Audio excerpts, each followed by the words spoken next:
O'tinlar marhamat. Assalomu alaykum.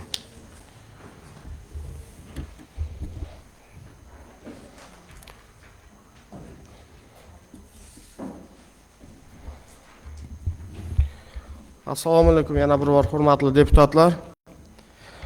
Xalq deputatlar shahar kengashining 17-sessiyasida 20 nafar deputatlarning 16 nafari ishtirok etmoqda.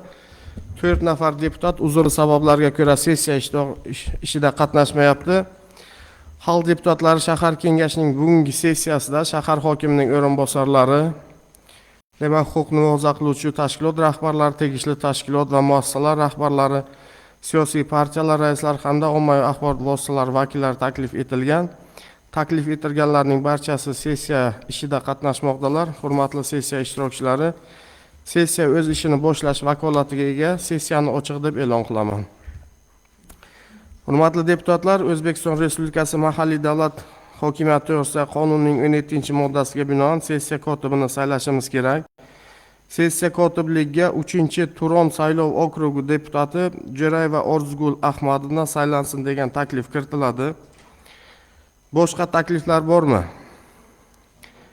Bo'lmasa tasdiqlab berishlaringizni so'rayman. Rozilar? Qarshilar? Yo'q. Betaraflar? Yo'q. Qabul qilindi. Marhamat, sessiya kotibi o'z joyingizni egallang. Hurmatli deputatlar, bugungi sessiyaning kun tartibi va ish reglamentini tasdiqlab olishimiz kerak. Kun tartibi va ish reglamenti sizlarga tarqatilgan. Kun tartibi va ish reglamenti bo'yicha kimda qanday takliflar bor? Boshqa takliflar bo'lmasa, qo'l ko'tarib tasdiqlab berishlaringizni so'rayman. Rozilar? Qarshilar? Betaraflar? Qabul qilindi. Hurmatli deputatlar, sessiya kun tartibidagi birinchi masalani ko'rib chiqishni boshlaymiz. O'zbekiston Respublikasi mahalliy davlat hokimiyati to'g'risidagi qonunning 6 va 24 moddalari hamda O'zbekiston Respublikasi Prezidentining 2025-yil 30-yanvardagi PF16 sonli farmon ijrosini ta'minlash maqsadida, shuningdek, xalq deputatlari Kogon shahar kengashining ish rejasiga muvofiq sessiya kun tartibiga O'zbekiston 2030 strategiyasini atrof muhitni asrash va yashil iqtisodiyot yilida amalga oshirishga oid davlat dasturining ijrosini ta'minlash borasida amalga oshirilgan ishlar to'g'risida masala kiritilgan. Hurmatli deputatlar, mazkur masala yuzasidan qisqacha axborot bersam.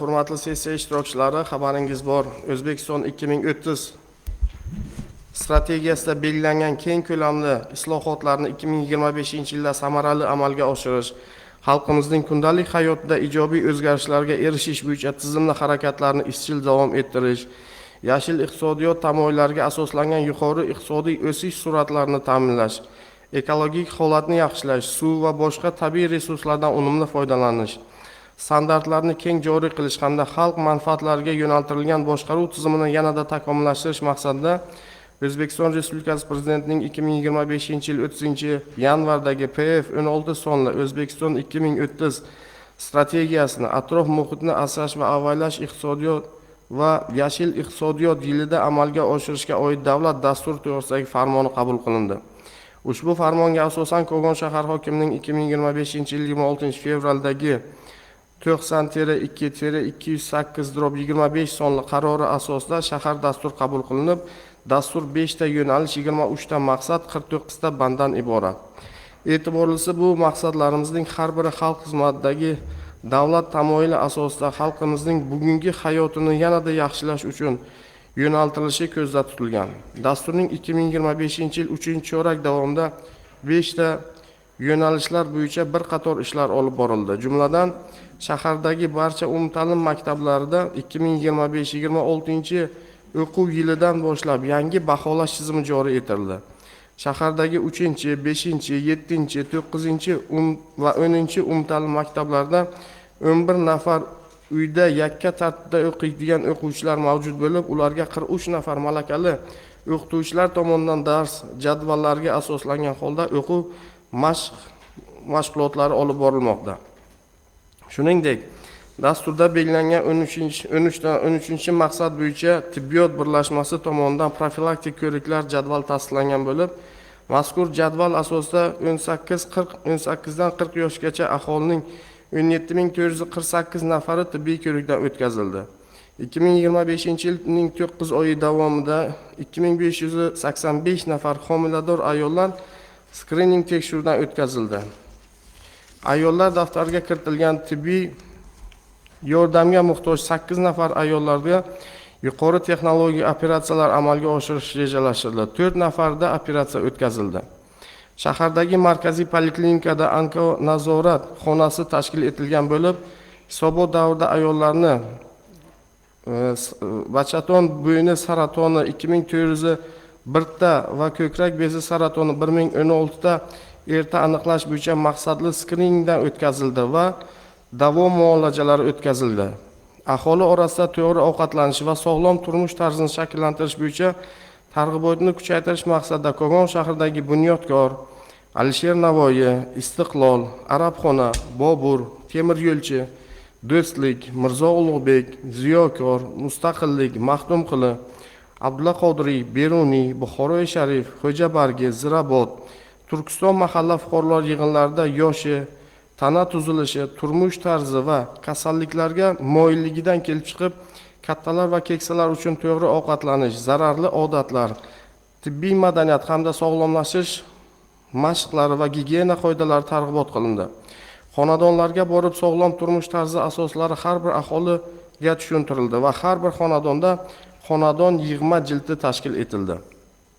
Xotin-qizlarni mehnat bozorida raqobatbardosh kasb-hunar turlariga o'qitish orqali bandligini ta'minlashda ko'maklash maqsadida ular o'rtasida tadbirkorlik rivojlantirish bo'yicha xotin-qizlar tadbirkorlik markazi tomonidan 15 nafar xotin-qizlar uy hamshiraligi yo'nalishida va 28 nafari tikuvchilik yo'nalishida kasb-hunarga, 13 nafari IT yo'nalishida kasb-hunarga o'qitildi. Hunarmand uyushmasi tomonidan 68 nafar xotin-qizlar ustoz-shogird asosida kasb-hunarga o'rgatilib, ro'yxatdan o'tkazildi. Biznesni kengaytirish istagidagi xotin-qizlarning tadbirkorlik loyihalarini qo'llab-quvvatlash maqsadida 225 nafar xotin-qizlarga 3.8 milliard so'mlik kreditlar ajratilib, o'zining tadbirkorlik faoliyatini boshladi. O'zbekiston Respublikasi aholi bandligi to'g'risidagi 2020-yil 20-oktyabrdagi 642-sonli qonunga asosan joriy yilning 3-chorak davomida jami 1269 nafar ishsiz fuqarolar ish so'rab murojaat qilgan. Jami murojaat qilganlarning 801 nafari ishsizlar iqtisodiyotning turli korxona, muassasa va tashkilotlariga ishga joylashtirildi va 444 nafar kasbi, hunari va mutaxassisligi bo'lmagan fuqarolar kasbga o'qitilib, o'qish muddati tugagandan so'ng yakka tartibda mehnat faoliyati bilan bandligi ta'minlandi.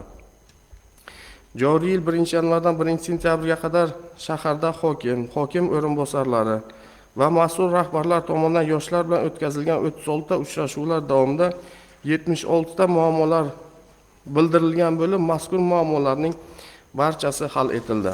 Kogon shahrida og'ir toifadagi mahallalar, Beruniy, Buxoroy Sharif, Temir yo'lchi mahallalar infratuzilmasini yaxshilash maqsadida respublika byudjetidan 360 million so'm mablag'lar hisobiga transformator va sip kabellar yangilandi. 254 million so'm mablag'lar hisobiga beton tayanchi ustunlar o'rnatildi. Shaharda 2025-yilning 9 oyligida 25 ta loyihalar doirasida qiymati 50 million dollarlik to'g'ridan-to'g'ri xorijiy investitsiyalar va kreditlar o'zlashtirilgan bo'lib, o'tgan yilning mos davriga nisbatan 5 barobarga ko'p o'sish ta'minlanishiga erishildi. Shahardagi ichki yo'llarni ta'minlash uchun manzilli ro'yxatlar shakllantirilgan bo'lib, mahalliy byudjetdan jami 4 milliard so'm mablag' yo'naltirilgan. Manzilli dasturga asosan Arabxona, mahallar fuqarolar yig'ini, Xalqlar do'stligi ko'chasida 357 metr kvadrat, Alisher Navoiy mahalla fuqarolar yig'ini, Lokomotiv uyingohi 1490 metr kvadrat, Temir yo'lchi mahalla fuqarolar yig'ini Zebinso ko'chasida 1237 metr kvadrat, Abdulla Qodiriy mahalla fuqarolar yig'ini Madaniyat ko'chasida 81.3 metr kvadrat ichki yo'llar ta'mirlandi. Shahardagi Xalqobod ko'chasining 0.5 kilometr qismini savdo va xizmat ko'rsatish yo'nalishida 24/7 tunu kun rejimda ishlaydigan ko'chaga aylantirish maqsadida 0.5 kilometr piyodalar yo'lagi, ko'cha chiroqlari, o'rindiqlar va stella o'rnatildi. Natijada mazkur ko'chada 35 ta yangi savdo va xizmat ko'rsatish obyektlari ishga tushirilib, o'ntasining faoliyati kengaytirildi. 110 ta yangi ish o'rinlari yaratildi.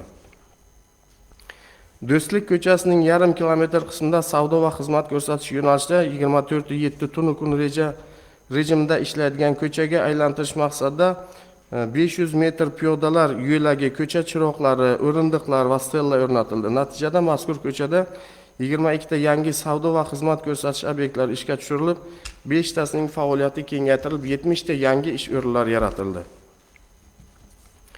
Shuningdek, shaharda xizmat ko'rsatish hajmlarining bajarilishi bo'yicha 2025-yil yanvar-dekabr oylarida xizmat hajmi 1 trillion 91 milliard so'm, o'sish sur'ati 114.8% ga bajarilish belgilab olindi. Shundan joriy yilning yanvar-avgust 8 oylik oylarida xizmat hajmi 705.9 milliard so'm, o'sish sur'ati 116.7% ga bajarildi. O'z navbatda mazkur dasturda belgilangan tadbirlar ijrosi doimiy ravishda nazoratga olinib, tizimli ishlar amalga oshirish choralari ko'rildi. Hurmatli deputatlar, haqiqatan mana 9 oylik natijalarimiz bo'yicha endi mana o'zlaringiz ham juda yaxshi bilasizlar, investitsiya, eksport masalalari bor, ishsizlik masalalari, ish bilan ta'minlash. Undan tashqari, demak, xizmat ko'rsatish yo'nalishi, qurilish yo'nalishi bor, sanoat yo'nalishi bor. Barcha ko'rsatkichlarni o'tgan yilning mos davriga nisbatan o'sish sur'ati ta'minlandi va bu albatta bizning Kogon shahrimizning yutug'i. Sababi bu yerda qanchadan qancha ishchi o'rinlari yaratildi yoki mana shu qurilish yo'nalishlarini aytib o'tdik. Mana sektorlarimizga rahmat, birgalashib tashkilot rahbarlariga rahmat. Mana o'zlaringiz ham ijtimoiy tarmoqlarda ko'rayotgan bo'lsalaringiz kerak. Mana Abdulla Qodiriy hududida shu 10 ga yaqin ko'p qavatli uylarimiz bir necha yillardan beri ta'mirlanmagan. Og'ir ahvoldagi uylarimizni mana shu yerni ta'mirladik. Xalqimiz ham xursand. U yerda hozirgi mana eng asosiy masala bo'lgan o'sha birinchi sonli qarorimizni, prezidentimizning qarorlarini ijrosini ta'minlash maqsadida, demak, barcha qarorda belgilangan ishlar amalga oshirildi. Jumladan o'sha kamera deymiz, освещение deymiz, kirish podyezdlarni kodi zamoglar o'rnatilishi, yo'laklar ta'mirlanishi, asfaltlashtirish ishlari va hokazo ishlar amalga oshirildi. Hozir borib ko'rsak, men o'ylaymanki, mana Abdulla Qodiriy mahalla faol yig'ini raisi tasdiqlaydilar. Aholimiz xursand men nazarimda. U yerda boradigan bir qancha kilometrlik yo'llar asfaltlashtirildi. O'sha oldin kanalizatsiya uchun o'tkazilgan yo'llar qayta asfaltlashtirildi. Bu ham albatta aholimizning kayfiyatiga ta'sir qiladigan ishlar. O'sha yerdagi mana qabristonimizda juda keng ko'lamli ishlar olib borildi. Mana ko'rsatyapsizlar. Endi mana shu qabristonimizni ham mana sektorlarimizga rahmat, birgalashib borib ko'rganimizda yo'laklar juda abgor holatda ekanligini ko'rdik. U yerda mana betonlashtirish ishlarini olib boryapmiz. Hozir u yerda endi yana qo'shimcha ishlarni qilishimizni rejalashtirganmiz. Mana kuz oylarida mana shu yo'lakchalarni ikki tomondan bir yaxshi o'zimizni iqlimga mos daraxtlarni ekib, demak, bir so'lim manzarali joylarni tashkil qilishni, kirish joylarida gulzorlar barpo etishni rejalashtirganmiz va shu yerni aholini istagi bor edi. Mana shu birodarlik qabristonini ikki qismga bo'lib, bittasiga alohida musulmonlar uchun, demak, nom berib qabriston tashkil qilish rejalashtirilgandi. Mana bu borada ham ishlar olib boramiz. Hozirgi kunda bu tomonni, demak, ikkiga bo'lib Behishtiyon qabriston deb atash bo'yicha taklif kiritildi va hozirgi kunda, demak, ish nom berish ishlari yakuniga yetib qoldi. Albatta, men o'ylaymanki, shu yerdagi xalqimizni bu ham xursand qiladi. Undan tashqari mana shu 24/7 ko'chalar dedik. Shularni oldi, mana Maxtumquli hududlarida juda ko'p asfaltlashtirish ishlari amalga oshirildi. Mana Kogonga kirish aylanmasini ko'ryapsizlar. U yerda ham mana yo'lchilarimizga rahmat, katta yo'llar asfaltlashtirildi. Hozirda o'sha o'rtasida ko'cha chiroqlarini o'rnatish ishlari amalga oshirilyapti. O'sha stellalarimizni qaysidir ma'noda bir yangidan kraskalash ishlarini amalga oshirdik. Atrofida gul va daraxtlar, ko'chatlar ekyapmiz. Bu ham albatta mana shu shahrimizda qilinayotgan ishlar. Undan tashqari mana shu Kogon aylanmasidan vokzalgacha keladigan yo'lni o'ng qismida ko'p qavatli uylarni yurish yo'laklari juda ham achinarli holatda edi. Hozir keng qilib 3 metrlik yo'laklarni betonlashtirildi. Shu hududda, demak, aholimizning albatta bu ham kayfiyatiga ta'sir qiladigan ishlar. Endi yana qiladigan ishlarimiz ko'p. Kelgusi yilda mana juda katta rejalarni amalga oshirishni rejalashtirganmiz. Bular bo'yicha ham albatta sizlarga hisobot berib boramiz.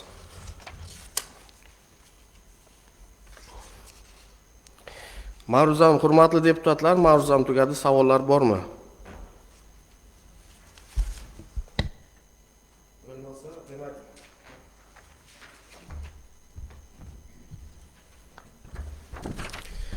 Bo'lmasa kun tartibidagi masala yuzasidan xalq deputatlari shahar kengashining qaror qabul qilishimiz kerak. Demak, mazkur masala yuzasidan tayyorlangan qaror loyihasi barcha deputatlarga tarqatilgan. Qaror loyihasi bo'yicha boshqa takliflar bormi?